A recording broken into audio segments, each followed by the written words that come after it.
నమస్తే, welcome to Bharati TV. నేను బాపయ్య. వీళ్ళకి అసలు సిగ్గుందా? చింతాడకు జిందాబాదులా అని చెప్పేసి ఈ వీడియోకి నేను ఒక టైటిల్ పెట్టాను. అదేంటి టైటిల్ అంత హార్ష్గా పెట్టావు అని చెప్పేసి మీరు నన్ను అడగొచ్చు. సిగ్గుందా, శరముందా అని చెప్పి టైటిల్లో పెడతారా అని మీరు నన్ను క్వశ్చన్ చేయొచ్చు. కానీ ఆడపిల్లకి అన్యాయం చేసిన వ్యక్తికి కూడా జిందాబాదులు కొట్టే వాళ్ళని నార్మల్గా అయితే బయట అయితే సిగ్గు, శరం, చీము, నెత్తురు ఏమైనా ఉన్నాయా? అలాంటి వాడికి సపోర్ట్ చేస్తావా అని చెప్పి చెడామడా తిడతారు. ఇంకా ఇది న్యూస్ ఛానల్ కాబట్టి, యూట్యూబ్ ఛానల్ అయినా న్యూస్ ఛానలే. సో ఇక్కడ పొలిటికల్ అనాలిసిస్ చేస్తాం కాబట్టి కాస్త పద్ధతిగానే నేను టైటిల్ పెట్టాను అని చెప్పేసి మీకు సవినయంగా తెలియజేసుకుంటున్నాను. సో ఇంతకీ అసలు ఏం జరిగింది ఏంటి అనంటే, చింతాడ రవికుమార్ ఈయన వైఎస్ఆర్ కాంగ్రెస్ పార్టీ నాయకుడు, ఆముదాల వలస నియోజకవర్గ వైఎస్ఆర్ కాంగ్రెస్ పార్టీ ఇన్ఛార్జ్. ఈయన్ని అరెస్టు చేశారు పోలీసులు. ఎందుకు అరెస్టు చేసి నడి రోడ్డు మీద నడిపించుకుంటూ తీసుకువెళ్తున్నారు అంటే, నిన్న మొన్నటి వరకు రాష్ట్ర హోంశాఖని చాలామంది ప్రజలు క్వశ్చన్ చేస్తూ ఉండేవాళ్ళు. ఏంటంటే, జగన్మోహన్ రెడ్డి పుట్టినరోజు నాడు మేకపోతులు తలకాయలు కోసి రక్తాభిషేకం చేసిన వాళ్ళని నడి రోడ్డు మీద నడిపించుకు వెళ్తారా? గంజాయి తాగి ఆడపిల్లల మీద దాడి చేసిన వాళ్ళని నడిపించుకు వెళ్తారా రోడ్డు మీద? వైఎస్ఆర్ కాంగ్రెస్ పార్టీ నాయకుల్ని రోడ్డు మీద నడిపించుకుంటూ వెళ్ళరా అని చెప్పేసి క్వశ్చన్ చేశారు.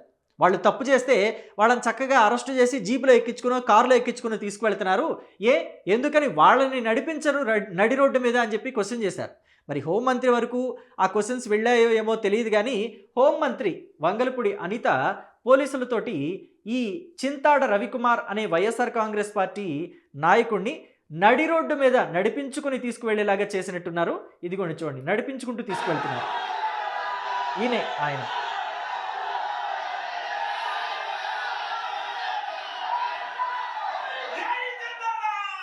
జై చింతాడా అంట.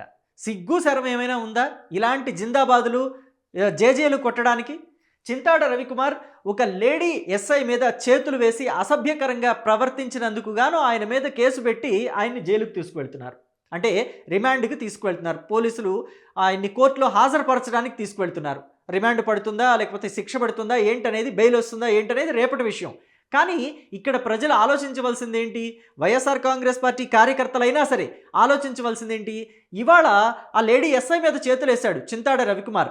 రేపు ఆ జిందాబాదులు కొట్టేవాడు ఉన్నాడు చూసారా, వాడి ఇంట్లో ఆడవాళ్ళ మీద చేతులు వేస్తే ఏం చేస్తాడు? అప్పుడు కూడా జిందాబాదులు కొడతాడా? వైఎస్ఆర్ కాంగ్రెస్ పార్టీ ఇన్ఛార్జి లేకపోతే నాయకుడు మా ఇంట్లో ఆడవాళ్ళ మీద చేతులు వేసినా పర్వాలేదంటాడా? జగన్మోహన్ రెడ్డి మీద, వైసీపీ మీద అభిమానం ఉండొచ్చు, కానీ అసలు సిగ్గు శరం లేకుండా మరీ బరి తెగించి ఇంత దరిద్రంగా ప్రవర్తించాల్సినంత అవసరం అయితే లేదు అని చెప్పేసి బయట సమాజంలో ప్రజలు మాట్లాడుకుంటున్నారు. ఇంకా చూడండి,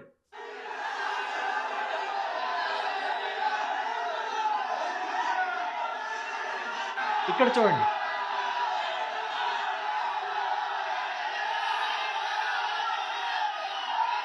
ఈయన చక్కగా ఇలా ఇలా నమస్కారాలు పెడుతూ వెళ్తున్నాడు.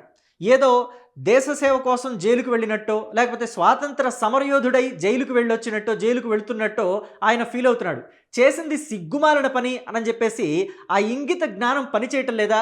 లేకపోతే ఇలా తలదించుకు వెళితేనో, మొహానికి చేతులు అడ్డం పెట్టుకుంటూ వెళితేనో తప్పు చేశాడు అని చెప్పేసి ఒప్పుకున్నాడని ప్రజలు భావిస్తారని ఇలా బరి తెగించి నమస్కారాలు పెట్టుకుంటూ అభివాదాలు చేసుకుంటూ వెళుతున్నాడా అని చెప్పేసి జనం మాట్లాడుకుంటున్నారు. నిజానికి కాస్తైన ఇంగిత జ్ఞానం, కాస్తైన ఆలోచన, మినిమం బేసిక్ సెన్స్ ఉండొద్దా? రాజకీయాల్లో మనం వచ్చాము, ప్రజాప్రతినిధులుగా ఉండాలనుకుంటున్నాము, ఒకసారి పోటీ చెయ్యాలి అనంటే ప్రజలకి మన మీద విశ్వాసం కలగాలి, మనం ప్రజలతో ఎంత మర్యాదగా మెలగాలి అని చెప్పేసి అనిపించొద్దా? ఇలాగా ప్రవర్తించేది చూడండి. చింతాడ రవికుమారు లేడీ ఎస్ఐ మీద ఎంత దారుణంగా ప్రవర్తిస్తున్నాడో చూడండి.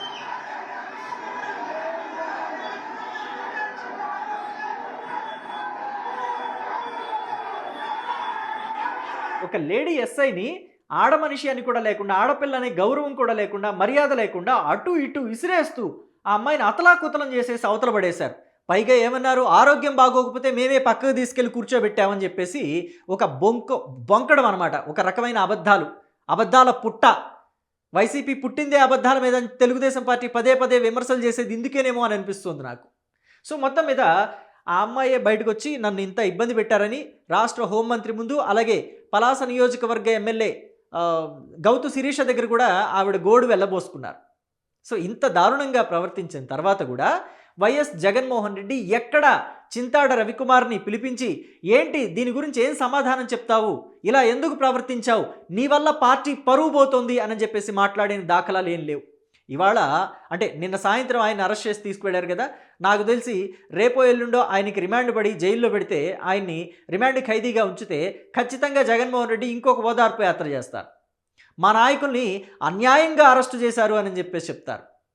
బైకులతో గుద్దేసి చంపేసిన మా నాయకుల్ని అక్రమంగా అరెస్టు చేశారని చెప్పేసి చెప్తారు. అలాగే భూ కబ్జాలు చేస్తున్నారని చెప్పేసి కేసులు పెట్టినా మా వాళ్ళ మీద అక్రమంగా కేసులు పెట్టారని చెప్తారు. కిడ్నాపులు చేశారు అయినా కానీ వాళ్ళ మీద కేసులు పెట్టకూడదు, అరెస్టు చేయకూడదు, అరెస్టు చేస్తే మా వాళ్ళ మీద అక్రమంగా కేసులు పెట్టారు అని చెప్పేసి మాట్లాడతారు.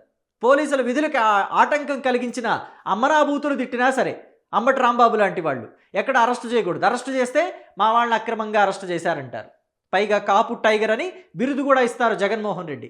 సో ఇప్పుడు కూడా రేపో మాపో మరి చింతాడ రవికుమార్ కోసం ఆయన కూడా వెళ్ళి మరి ఇలాగే ఇంకొక బిరుదు ఇస్తారో చింతాడ రవికుమార్కి.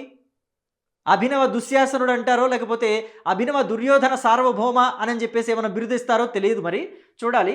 అయితే చింతాడ రవికుమార్ ప్రభుత్వానికి ఎలాంటి సవాల్ చేస్తున్నాడో ఒకసారి వినండి. అంటే ఆయన గతంలో ఆయన మీద కేసు నమోదైందని చెప్పి ఆయనకి ఉప్పందగానే, అంటే పోలీసు వ్యవస్థ ఒక లేడీ పోలీస్కి అన్యాయం జరిగిందంటే కూడా ఏమాత్రం ఇంగితం లేకుండా పోలీసు వ్యవస్థలో కూడా కొంతమంది చండాలమైన మనుషులు ఉన్నారు. అరే మన పోలీస్ స్టేషన్లో కానిస్టేబుల్కే ఇలా జరిగింది, మన పోలీస్ స్టేషన్లో ఎస్ఐకే ఇలా జరిగింది, మనం అండగా నిలబడాలి అని లేకుండా పోలీసు కేసు నమోదవగానే చింతాడ రవికుమార్ మీద పోలీసు కేసు నమోదైన వెంటనే చింతాడ రవికుమార్కి ఇన్ఫర్మేషన్ వెళ్ళిపోయింది, నీ మీద కేసు నమోదైందని. వెంటనే ఆయన అలర్ట్ అయిపోయి అజ్ఞాతంలోకి వెళ్ళాడు. అజ్ఞాతంలోకి కూడా వెళ్ళి ఏం చెప్పాడు చూడండి, మీరే వినండి.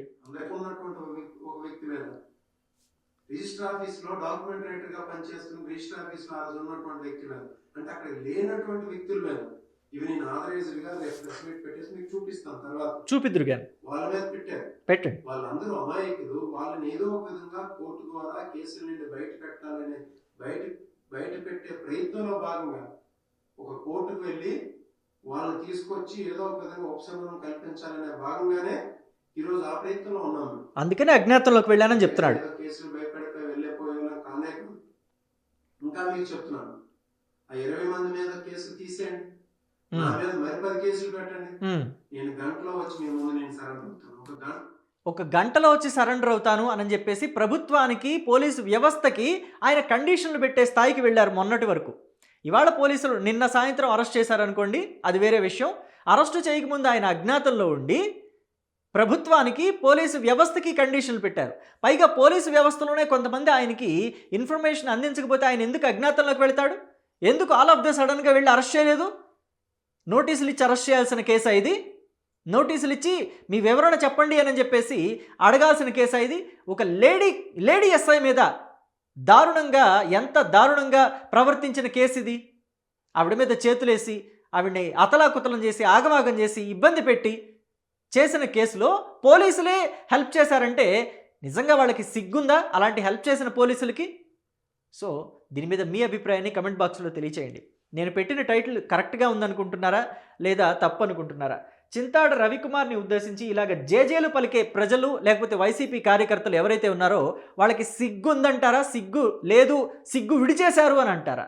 మీ అభిప్రాయాన్ని కమెంట్ బాక్స్లో తెలియచేయండి. Thank you.